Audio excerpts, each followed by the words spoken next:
Look at a can of beans sitting on a shelf. It costs almost nothing. You could buy a dozen and barely feel it in your pocket.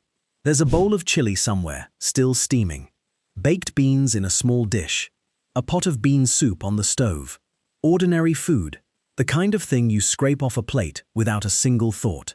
That plain little seed, though, once stood between entire families and starvation. It fed the people who built the pyramids and the people who dug the trenches. It crossed oceans in the pockets of strangers. It rebuilt soil that farmers had nearly killed. It sat in storage jars for years, waiting quietly for the winter that would have wiped a village off the map. And almost nobody remembers any of it.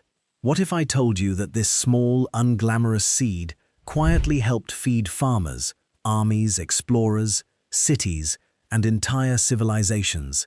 Not once, not by luck, but again and again, for close to 10,000 years. That's not a story about food. It's a story about survival. Kings ruled history. Their names fill the books. Their faces are carved into stone walls that still stand today. But kings never built anything with their own hands.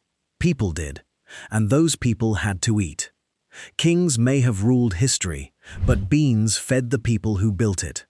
Let's go back to the beginning. Before beans changed farming. Try to imagine the world before any of this. No shops, no fridges, no sacks of grain waiting in a warehouse. For almost everyone alive, life came down to a single, grinding question. Would there be enough food to survive the year? Most years, the answer was barely. Some years, the answer was no. Hunger wasn't an event back then. It was a companion. It sat down with people at night and woke them in the morning. A good harvest meant full bellies and a little hope. A bad one meant something far darker, and bad ones came often. The rain failed, or it came too hard. The cold arrived a month too early. One ruined harvest could empty a village in a single winter. Even when there was food, it was usually the wrong kind. People needed protein to stay strong enough to work, to heal, to raise children who lived past infancy. But protein was the hardest thing of all to find. Meat existed, but meat was expensive, and most families saw it only on rare days. The rest of the time, they filled their stomachs and stayed hungry anyway. Then there was the cruelest problem of all. Food didn't last. Fruit rotted in days.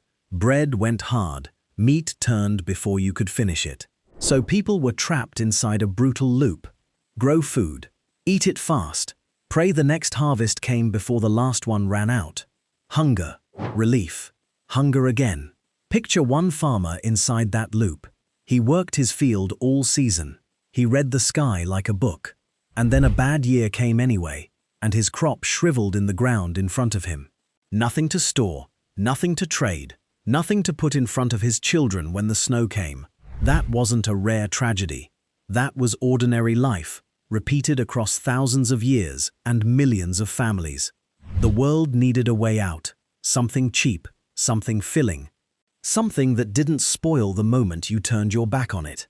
And the answer, when it finally came, arrived in the least impressive package imaginable. Not a golden fruit, not a rare spice worth its weight in silver. A small, hard, forgettable seed. You could hold a fistful of them and feel absolutely nothing. They weren't beautiful, they weren't exciting, they were just dependable. It turned out, was the rarest and most valuable thing on earth. Because history isn't always changed by the biggest thing in the room. Sometimes, it's changed by the one that simply refuses to stop growing. The first farmers. For most of human history, nobody grew anything. People gathered, they walked, they searched, they picked whatever the land happened to offer that day. And scattered through the wild grass were plants with small pods, hard little beans you could actually eat. They weren't much, but not much beat nothing, so people paid close attention. Which plants gave more? Which seeds tasted better? Which ones came back strong? Season after season. And then someone did something that changed the entire course of our species. Instead of eating every seed, they saved the best ones. Think about how hard that choice was. You're hungry, your children are hungry, and you are holding food in your hand that you deliberately refuse to eat, because you're betting it on a future you can't see yet. That takes patience. It takes hope. It takes a kind of quiet courage that never makes it into the history books. The first farmers made that bet, over and over, and then they pushed those saved seeds into the soil on purpose. It sounds so simple. It was the birth of farming. And here's where the story does something genuinely strange. Beans weren't tamed in one place, by one clever people, and then spread outward. They were domesticated separately by different peoples on opposite sides of the planet, who had never met and never could have. In the Old World, near the region we call the Fertile Crescent, early farmers were growing beans and their cousins thousands of years ago. Far across an ocean they didn't know existed, in the warm valleys of Mesoamerica, other people were domesticating their own beans. And high in the Andes of South America, thin air, cold nights, brutal soil, farmers up there were doing exactly the same thing. 3 corners of the world. 3 groups of strangers, one identical conclusion. This humble seed is worth keeping. Nobody copied anybody. They couldn't have. They simply looked at the same plain little plant and independently understood something true about it. And they didn't stop at keeping it. They improved it. A farmer saved seeds from the healthiest plants. His children did the same. Their children did it after them. Year after year, choice after choice, across more lifetimes than anyone could count, the beans got bigger, softer, tastier, easier to grow. No single genius did this. There is no inventor to name. It was the slow, patient work of thousands of ordinary people whose names are gone forever. They left behind more than seeds. They left behind knowledge, how to plant, when to plant, which ones to keep. That knowledge would go on to feed the world for the next 10,000 years. The crop that built better farms. Now here's where beans did something no one could see. And it might be the most important thing in this entire story. To understand it, watch a farmer make a very reasonable mistake. He finds good soil.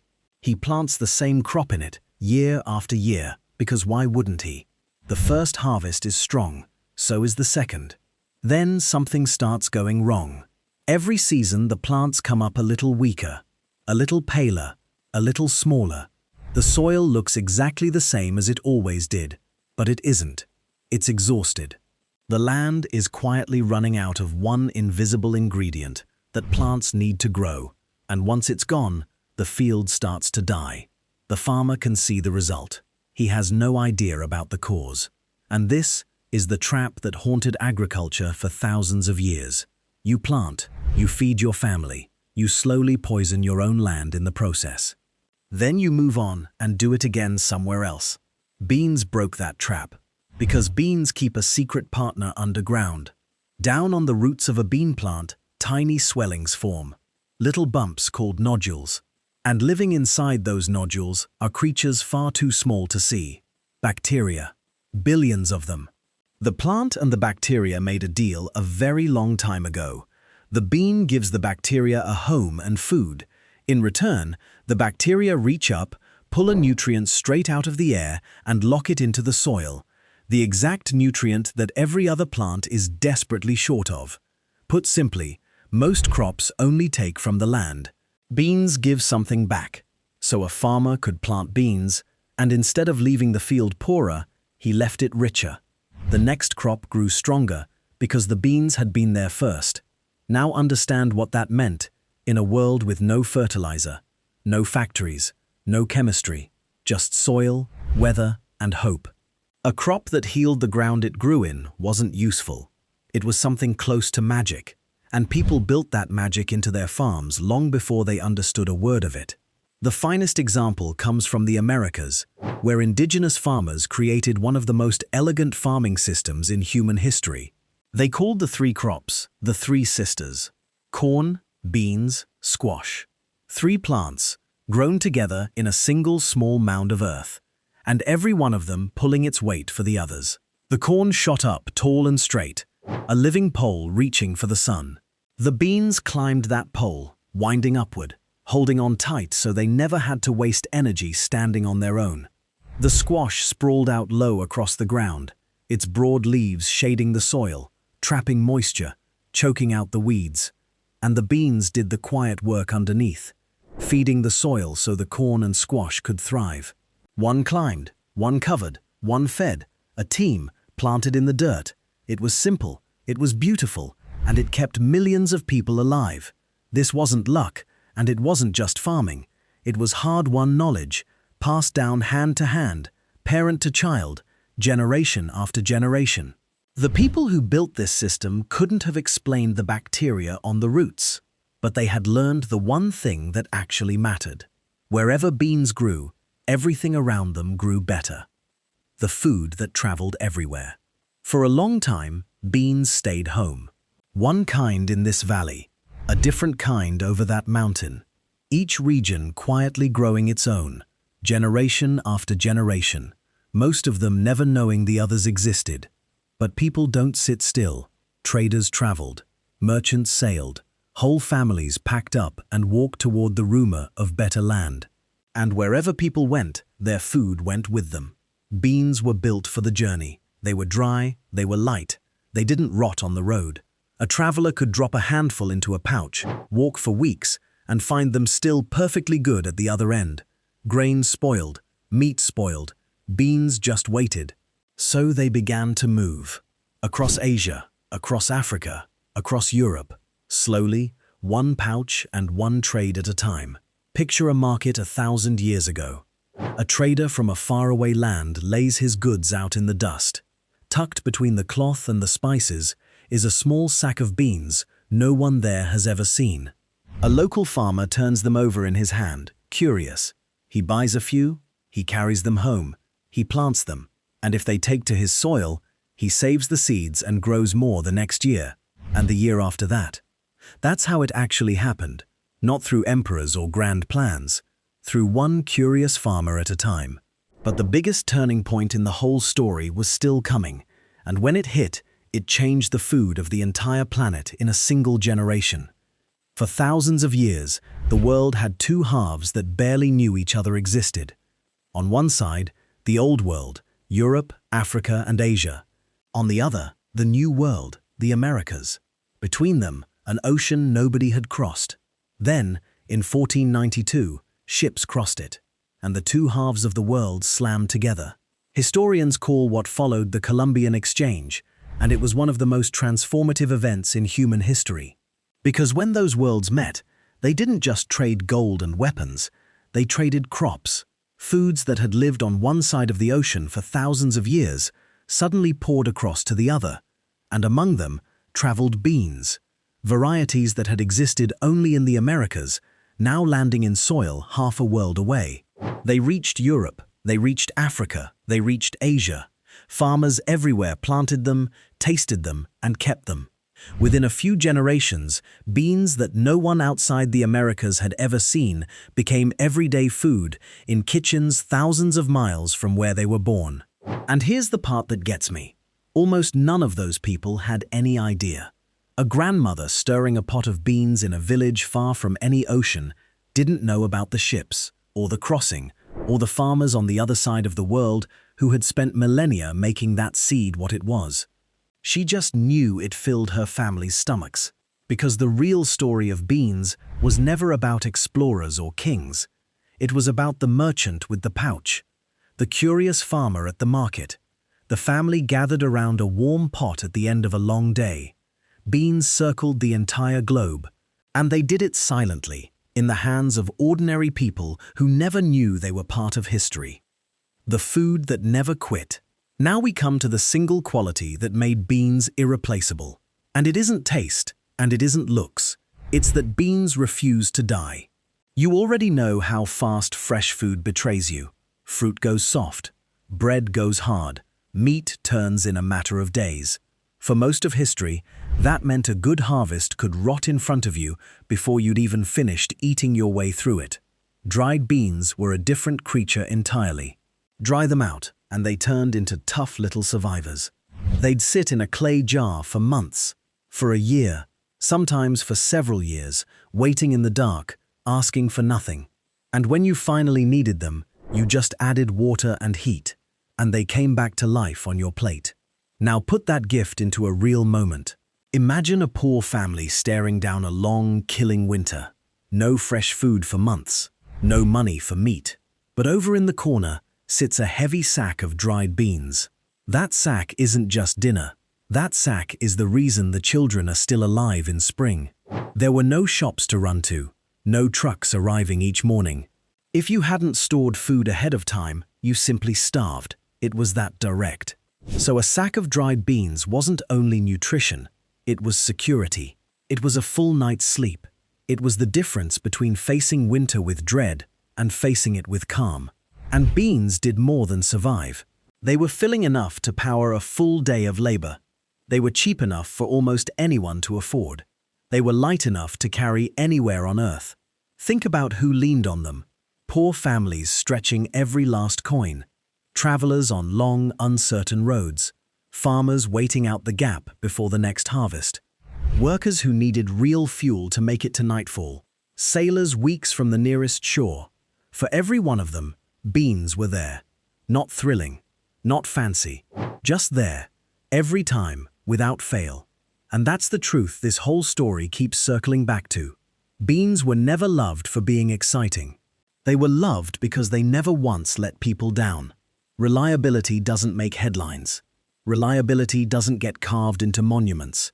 But reliability is what actually feeds history. Feeding armies.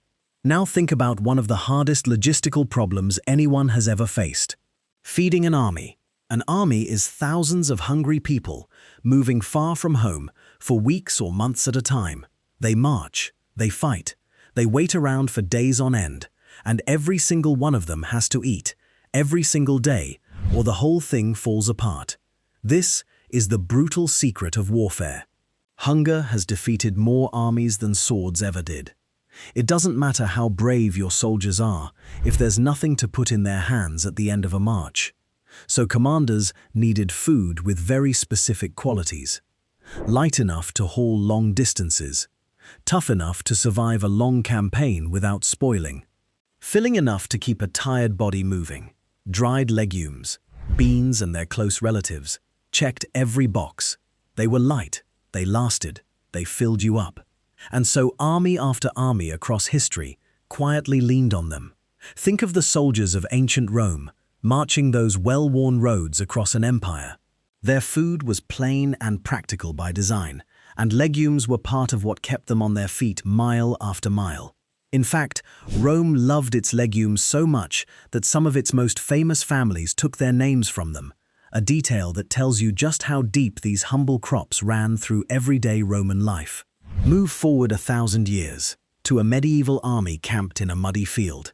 Different century, same problem. And dried legumes were still there, filling the same gap. Even out at sea, on voyages that stretched for months, sailors needed food that wouldn't turn to poison in the barrel. Dried provisions that simply lasted were worth their weight in gold. Picture one soldier at the end of a long day's march. His feet are wrecked. His pack feels twice as heavy as it did at dawn. Home is somewhere impossibly far behind him, and there's more marching tomorrow. But he has a ration of dried beans. He scrapes together a small fire, adds water, waits for the pot to warm, and soon there's a hot meal in his hands. It isn't a feast, it's enough to keep him standing, enough to face one more day. For a soldier far from home, that quiet dependability was worth more than any banquet. Now let me be honest with you, because this is where a lot of stories exaggerate, and I won't. Beans did not win wars by themselves. No single food ever has. Those soldiers also ate grain and bread and preserved meat and fish.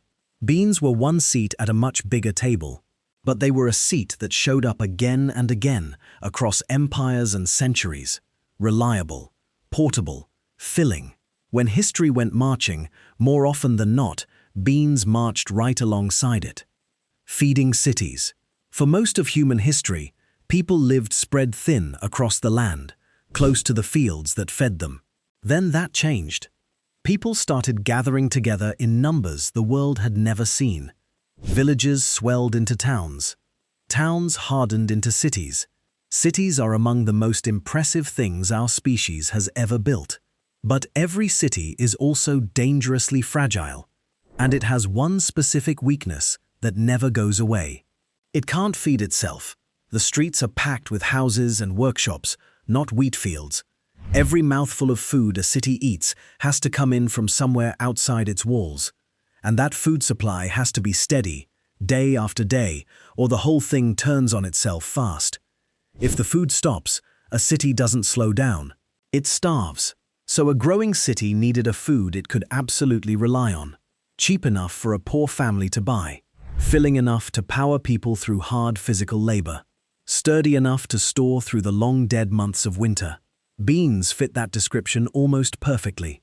In the markets, sacks of dried beans sat waiting, day in and day out.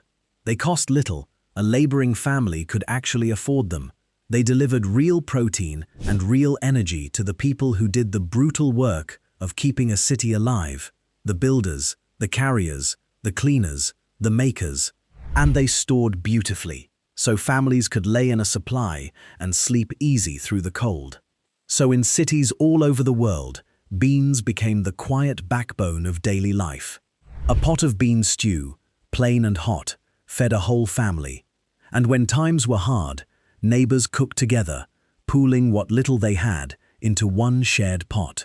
The rich had their feasts, of course, but the workers who actually built the city, the ones hauling the stone and laying the brick, were very often going home to a bowl of beans.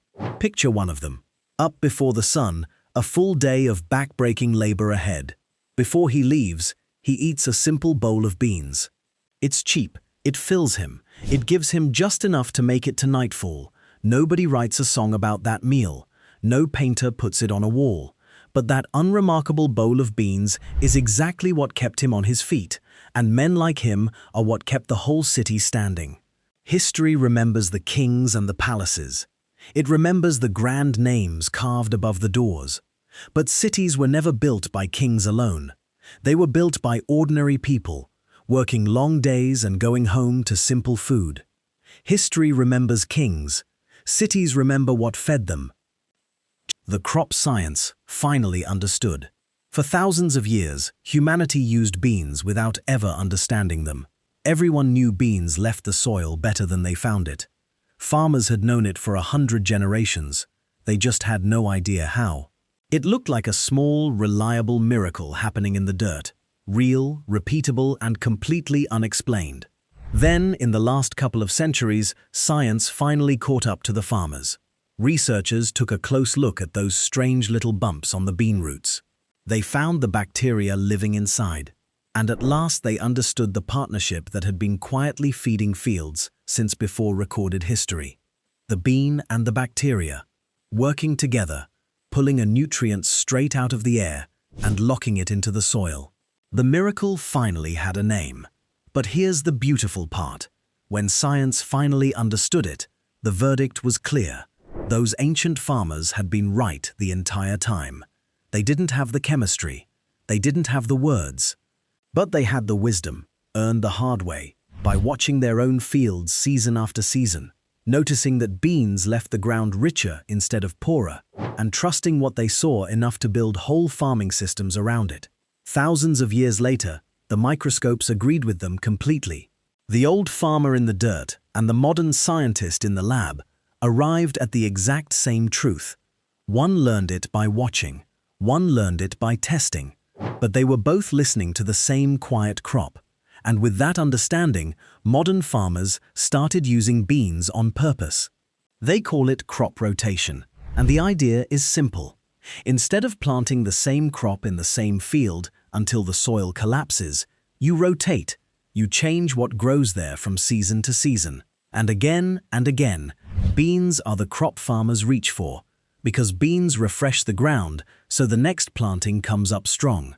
It's the same gift beans have always given. The only thing that's new is that we finally know why it works. There's a bonus too. Because beans enrich the soil naturally, farmers can lean a little less on man-made chemicals. That's gentler on the land, and better for the future we're all going to have to farm. And of course, beans still do everything for people they always did. packed with protein, packed with fiber, an honest and nourishing food. But this was never really a story about health. The point isn't just that beans are good for you. The point is that this plain, overlooked crop was quietly brilliant all along. It fed the people. It fed the soil. It kept the entire farm alive. Science finally explained the secret. But beans had been keeping that secret and generously giving it away for close to 10,000 years. The beans in your kitchen. Now come all the way back to a kitchen, maybe one a lot like yours. Look around, and beans are everywhere. There's a can on the shelf, ready to eat in minutes. A bag of dried ones in the back of a cupboard. A pot of soup on the stove. A bowl of chili for a cold night. Beans folded into a burrito. Beans simmered slowly into a rich curry. Beans stewed for hours into a French cassoulet. Baked beans on a slow weekend morning. And 1,000 other dishes from 1,000 other places, each one a little different from the last. Almost every country on earth has its own way with beans. The same humble seed, cooked 10,000 different ways, loved everywhere at once. And here's the fact that should stop you cold. That small bag of beans costs almost nothing. You could pick it up without even checking the price. But what's inside it is close to priceless, because it carries nearly 10,000 years of human history in the palm of your hand. Every one of those beans is tied to a story far larger than itself. To the first farmers who went hungry so they could save the best seeds. To the countless hands that made the crop a little better, one generation at a time. To the traders and travelers who carried it across the whole world. To the families who lived through killing winters because a sack of them waited in the corner. It's all still in there, hidden inside a food so cheap, so common, and so ordinary that we've almost completely stopped noticing it. Conclusion. Someone reaches for a can and pops it open, or tips a stream of dried beans into a pot and lets them simmer down. It feels like nothing at all. Just dinner, just another Tuesday. But now you know what you're actually holding. Inside those beans are ancient farmers kneeling in the dirt, choosing which seeds to trust with the next year. Inside them is indigenous knowledge, handed down with fierce care, that taught the world how crops could work together. Inside them are traders on endless roads and explorers crossing oceans. Inside them are hungry winters survived, armies fed on the march, and workers who built entire cities on a daily bowl of stew. All of it, folded into something so small you could lose it between the couch cushions. Here's the thing about history. It remembers monuments, great walls, grand palaces, names cut into stone that still stand 1,000 years later. But no monument ever built itself. Every single one was raised by people, ordinary people, doing hard, exhausting work, day after day after day. And those people needed something to eat, something that wouldn't fail them, something that lasted through the lean years, something that came back, season after season, and asked for almost nothing in return. For nearly 10,000 years, beans quietly made that possible. So the next time you see a bowl of beans, look at it a little longer, because it isn't just dinner. It's one of the oldest and most loyal companions our species has ever had. It fed the people who came before us, and in its own quiet way, it's still feeding us right now. Beans never once made history glamorous. They just made history possible.